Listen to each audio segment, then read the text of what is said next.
सभासदों, माननीय सभापति जी,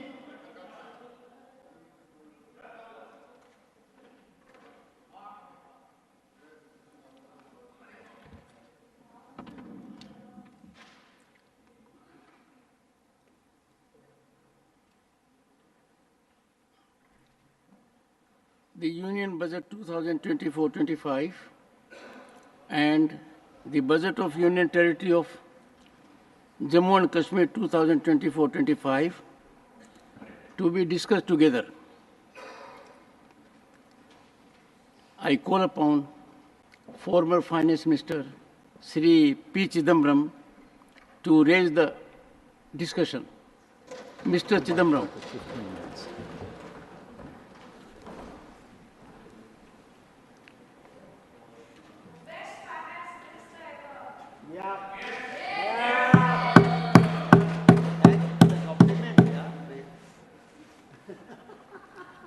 Mr. Chairman, I want to thank the Honorable Finance Minister One second. Please hear him patiently. for the employment-linked incentive scheme and other ideas incorporated in the early part of her speech. I'm particularly happy that she had an opportunity to read the Congress manifesto. yes. And she picked the good ideas on page 11, page 30, and page 31. I would respectfully urge my honorable friends in the Treasury benches to read the Congress manifesto so that in your party, especially the External Affairs Minister, in your party meetings, you can persuade the Honorable Prime Minister and the Honorable Finance Minister to take some more ideas from our manifesto. We'll be very, very happy to support you if you take those ideas. Copying is not prohibited in this House. In fact, copying is encouraged, copying is rewarded in this House. One second. If you'll address the chair, it Copying will give a is- soothing feeling to me also. And that will be more appropriate, Mr. Chidambaram. Copying is encouraged and copying is rewarded in this House, so please copy a little more. Sir, I have 4 major themes, and I think I should be able to complete my submissions on each theme in about 4 or 5 minutes. The first is jobs. Unemployment is the biggest challenge. The Center for Monitoring Indian Economy has estimated all India unemployment rate in June 2024 as 9.2%. It may have come down. Now, earlier there was a production-linked incentive. When you introduce the employment-linked incentive, it must be for some reason. And I suspect the reason was that the production-linked incentive scheme did not create the kind of jobs that you wanted to create. So will the Honorable Finance Minister tell this House what is the outcome of the PLI? Once we know the outcome of the PLI, we can look ahead to what can be expected of the ELI. In fact, from paragraphs 20, 21, and 22, read with paragraph 51 of her speech, neither I nor any of my learned colleagues are able to get a whole picture of the ELI. It seems to us that paragraph 20 talks about the same target industries like paragraph 21, and paragraph 21 talks about the same target industries as paragraph 22. But in paragraph 51, we were suddenly let down when you said Only 500 industries are selected. The numbers don't gel, the numbers don't match. Anyway, you have a ELI. It's an interesting idea, but it does not inspire confidence. And let me go on record to say it does not inspire confidence that you will be able to place 290 lakh people under the ELI that you have described. It should not turn out to be another election Jumla like your 2 crore jobs.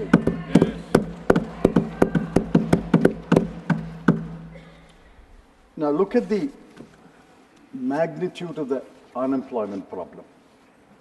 Uttar Pradesh Police Department conducted an examination for 60,244 vacancies. 48 lakh persons applied and wrote that examination. It was cancelled a couple of days later.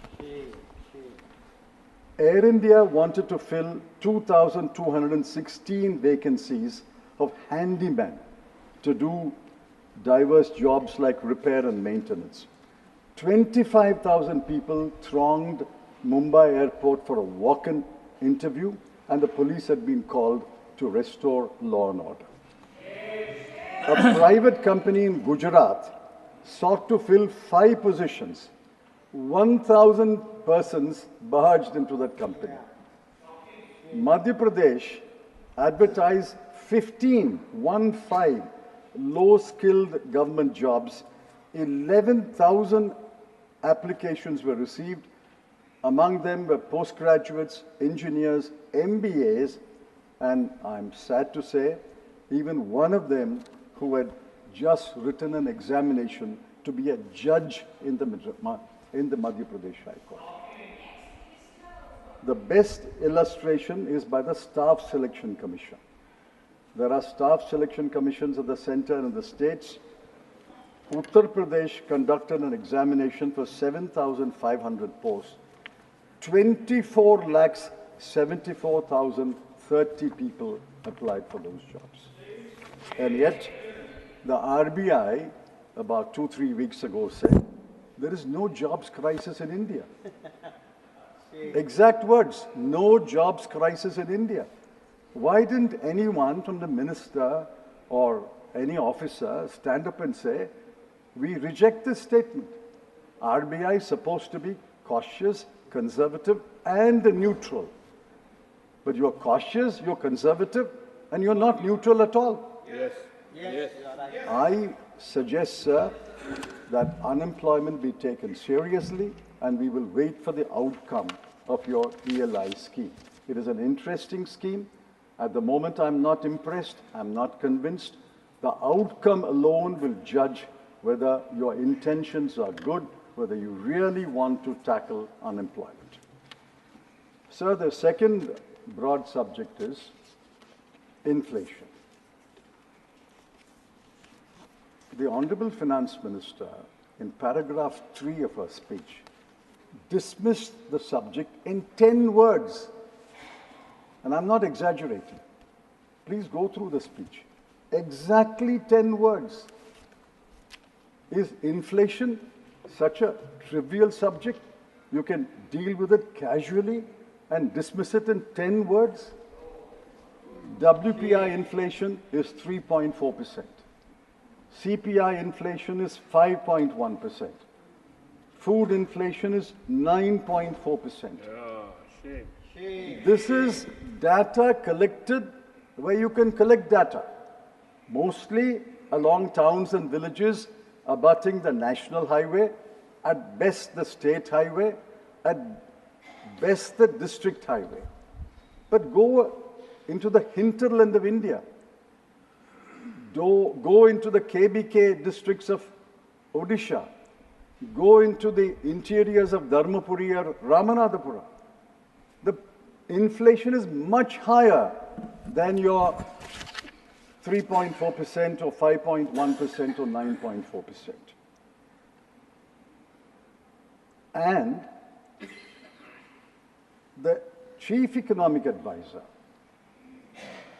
who may be cautious, conservative. He has a degree of autonomy which no other officer of the government of India has. He said in his economic survey, quote, India's inflation continues to be low, stable, and moving towards the 4% target. It's been moving for the last 4 years. When will it arrive at the 4% target? Is inflation low? Is it stable? No. Is it moving towards the 4% target? No. If it is moving towards the 4% target, why has the RBI not revised downward the bank rate fixed in June 2023? Yes. Yes. This is the 13th month of a 6.5% bank rate. Bank rate is the good measure of where inflation is moving. If inflation is moving towards the 4% target, 4% is, the target is actually 4 plus or minus 2. It's not 4%. Assuming that 4% is the target, why is the RBI keeping the bank rate at 6.5% for the last 13 months? Why is the MPC, the Monetary Policy Committee, not willing to revise it downwards? And I think what the Chief Economic Advisor said in his economic survey is injury, and the Honorable Finance Minister dismissing the subject in 10 words is adding insult to injury. Inflation is a humiliating situation because every family is hit by inflation.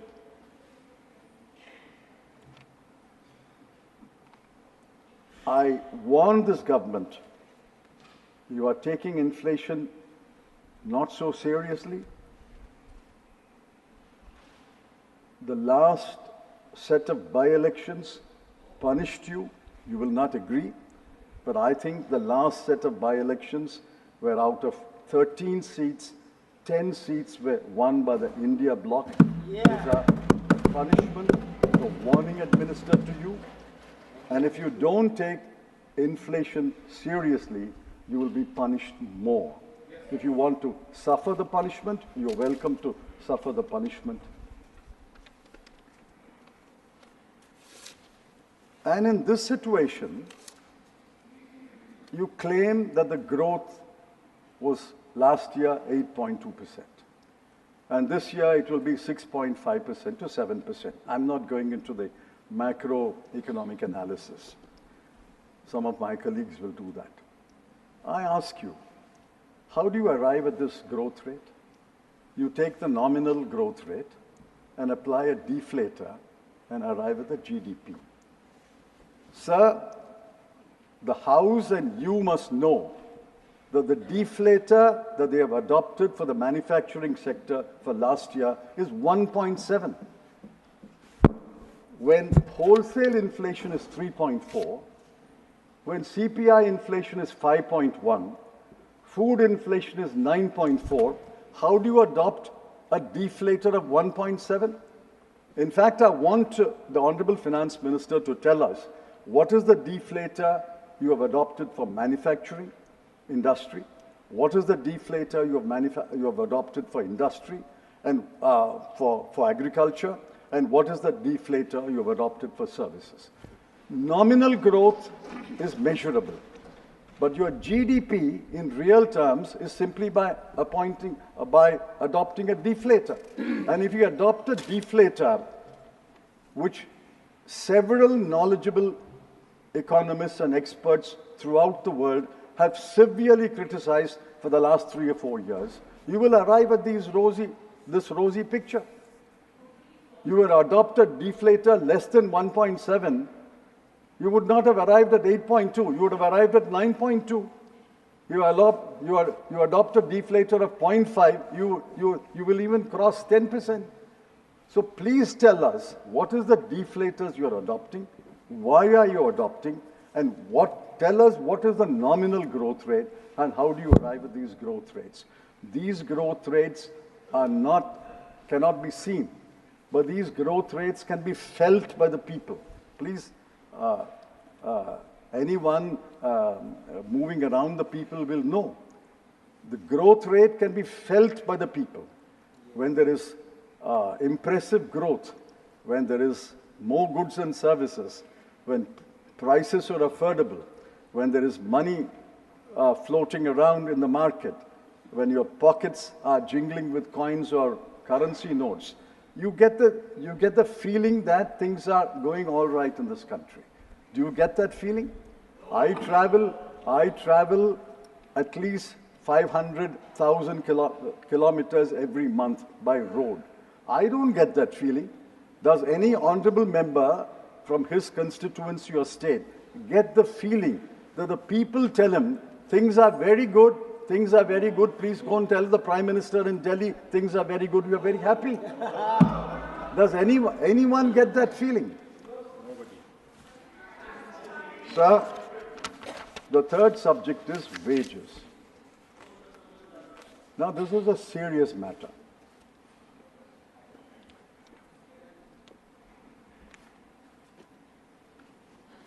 The Honorable Finance Minister said, I have given relief. Who has she given relief to? I don't grudge the relief. She has given relief. But who? In 22-23, the last figure I was able to access, the number of taxpayers is 7.4 crore. It may have increased to 8.5 crore. Out of that, 65% have zero tax liability. They file a return, but no tax. Assuming that the 60% remains constant, of say 8 crore or 9 crore taxpayers today, 5.5 to 6 crore will be zero tax liability. You have given relief to people who move to the new tax regime. The new tax regime, I've seen various calculations. Each paper has got a calculation. I have a chartered accountant who's given me a calculation from Gujarat, and he is very knowledgeable. He says that the relief given is between 9,651 rupees to 17,651 rupees. To whom? To this 2 to 3 crore people. India does not consist only of these 2 to 3 crore people. There are 142 crore in this country. Out of 142 crore, let's assume you have given relief to 2 to 3 crore people. What about the rest? Do you know the conditions of the rest? Your household consumption expenditure survey of the government of India counted that the bottom 50%,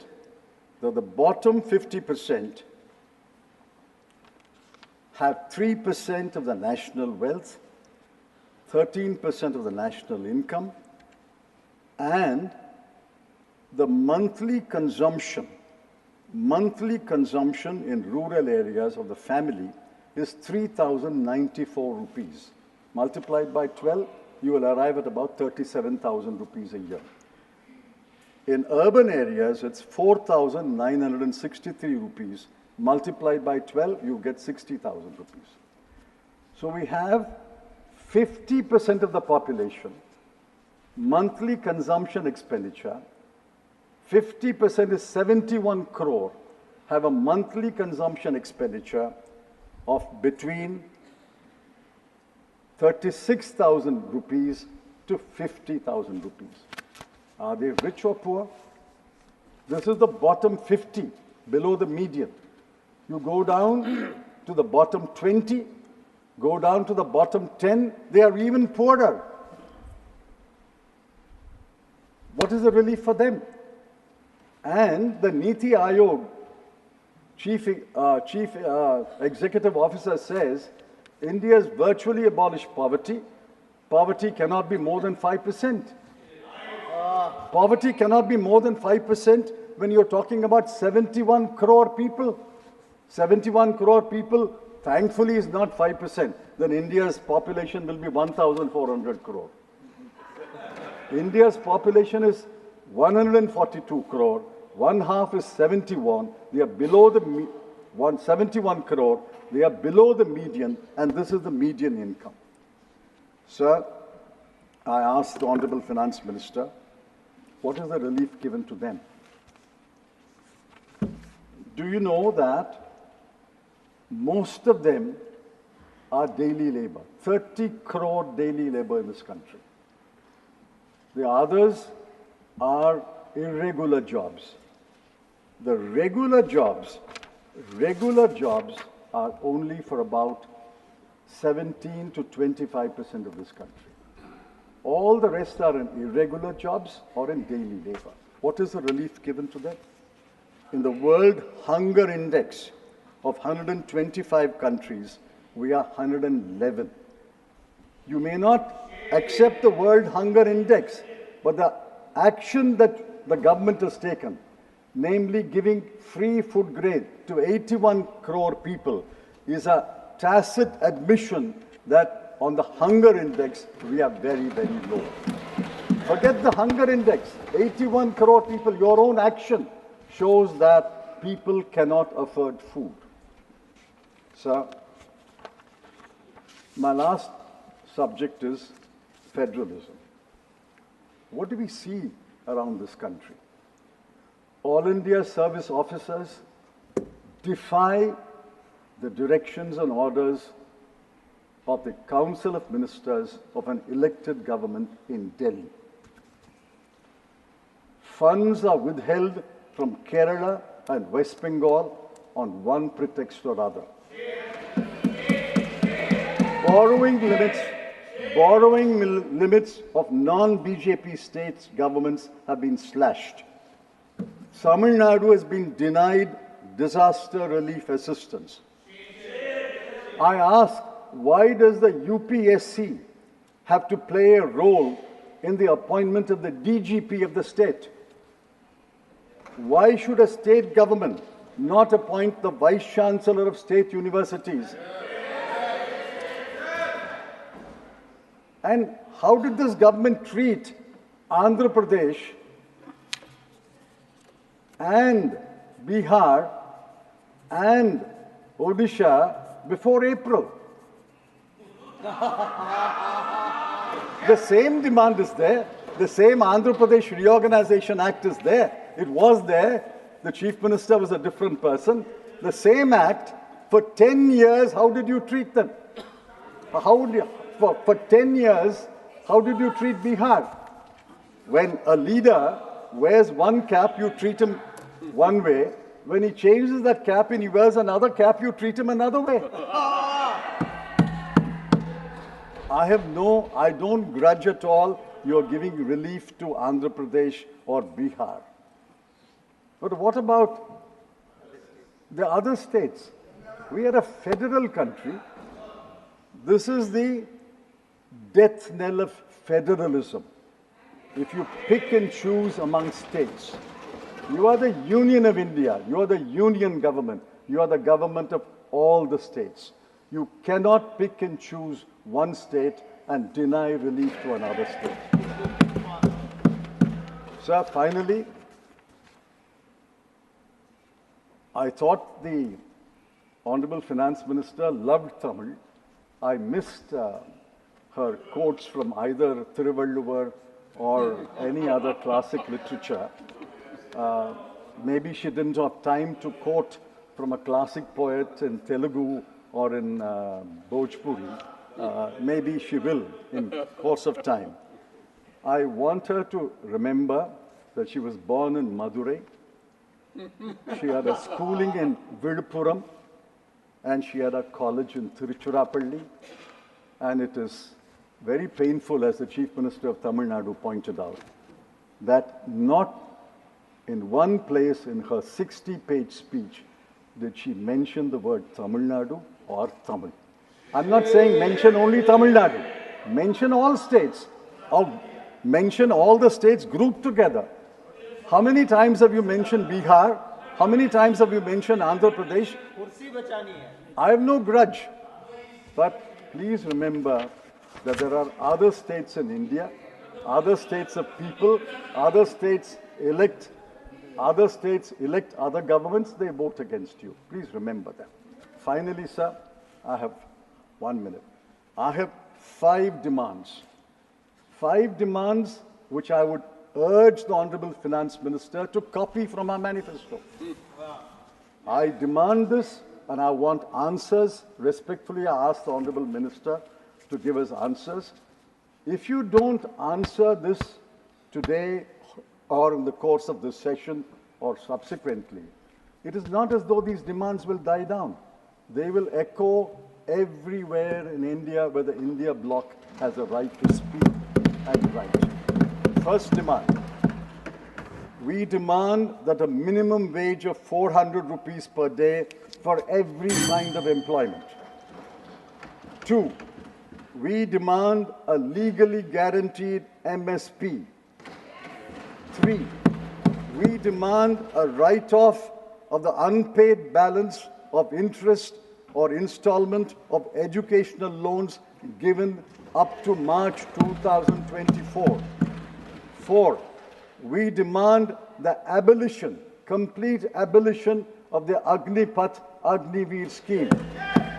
And 5, we demand that NEET be scrapped, and if some states want to keep NEET, exempt all other states which don't want NEET. These 5 demands will echo not only in this chamber, it will echo throughout the country until you concede these demands. I demand that the Honorable Finance Minister reply to my demand that he should reply to this issue. Thank you. Dr. Radha Mohan Das Agarwal. News nation अब WhatsApp पर खबरों के ताजा update के लिए news nation के इस QR code को स्कैन करें।